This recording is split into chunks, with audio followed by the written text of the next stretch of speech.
Alright, I'm gonna go through the drills here real quick. Get right here, face towards the camera. These are the flat ground drills that we've been working with the kids during practice. Ryan is going to coach Snyder, or has been for the last 5 or so weeks. Riley and Abe have also been over there to see him. I've asked him if it was okay if I stole some of these things. He said, yeah, of course. You know, I've probably stolen each one of them twice myself, and wanted to show you guys what we're doing, so when you're at home, these drills are going to really help the kids take their pitching mechanics to the next level. They have helped Ryan tremendously, and just want to share them with you guys. Make sure that you understand the talking points, and as you are home and you're watching your kids do this, you can make sure to point some of these things out, make sure they're doing it right. Because frankly, we're going to need every single player on this team to be a pitcher at some point, and what this is going to do is establish a baseline fundamentals, so that some of the mechanics of each kid's different, right? So some of the mechanics are going to really stand out that we can fix once we have that foundation in place. So the first drill is called 2 pause. Real simple words here. I'm not trying to reinvent the wheel. You have 2 pauses during the drill. So let's go ahead. First one is 1, 2, 3. 1, 2, 3. Now stay right there. Really, really super important. Go back to the first spot. The glove and the hand with the ball in it both have to follow the knee down, just like this. And those thumbs go down as well. So go ahead. So 1, 2, 3, and then 1, 2, 3, and then you go through. You can do this with a baseball, throwing it into a net, or you can do it with a towel, snapping it out in front. I really like the towel option. It's good to do both because you got to know where you're throwing it as well. That's important to have that feedback. But also, snapping that towel out in front is going to reinforce that release point that a lot of the kids need to really understand and hone in on, because if you can repeat this motion over and over and over, you're going to throw strikes over and over and over. So go ahead, do it again. This is 2 pause. 1, 2, 3. 1, 2, 3. Foot almost touches the ground here, and then you throw. Another really important key part to this, do it one more time. Watch the glove hand.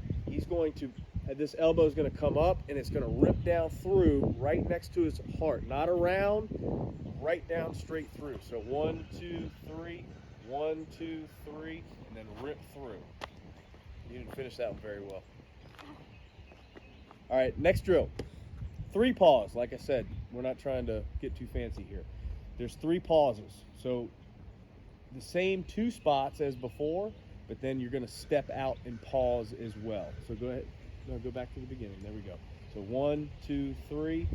1, 2, 3. 1, 2, 3. Wait. From here, you don't have to have your foot pointed towards the catcher or anything like that. You just stride out. Make sure it's a good wide stride, not too far, obviously. And then you're going to have them weight shift.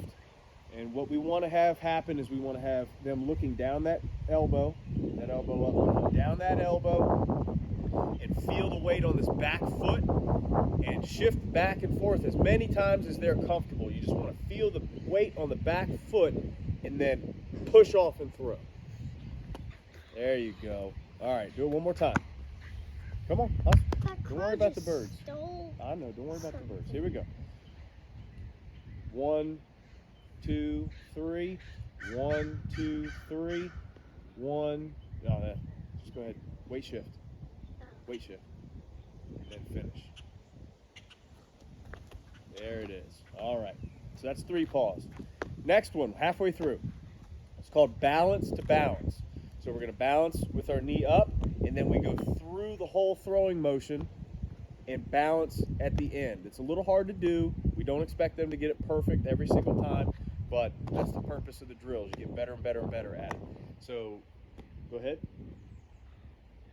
Ready? 1, 2, 3. 1, 2, 3. Good. Do it again. This last part is obviously the most difficult part.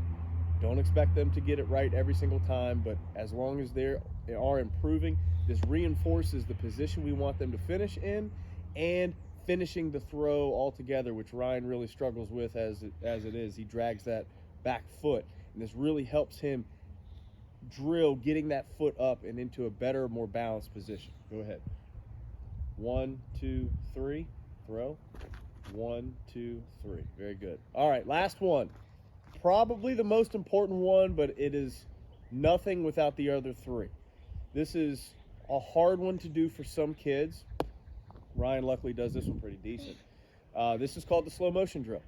This is going to be excruciatingly painful for some kids. I'm looking at you, Joey.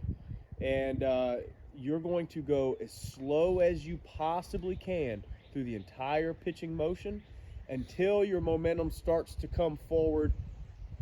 Go ahead and let your body fall until that momentum starts to come forward and you're going towards the mitt. Then you can go ahead and throw and explode through. So go ahead and show them what it looks like. As slow as you can. Yep, excruciatingly painful, right? At least he's doing what I'm asking him to do. You have to pay attention to every single little aspect of the pitching motion, and this really drills it in their heads how they're supposed to move. One other thing that I didn't point out before, very, very important. Go ahead and start that in slow motion again. When they get their leg up, just keep going. When they get their leg up, we really need this heel underneath the knee, okay? Don't want to have it back here, don't want to have it too far out here yet, but right underneath that knee is going to allow them to balance to the best of their abilities. And then go through, drop those hands, thumbs down, and then explode through. And that is the flat ground work. You work with your kids on that as much as possible, and we're going to have 11 pitchers on this team. Have a good one.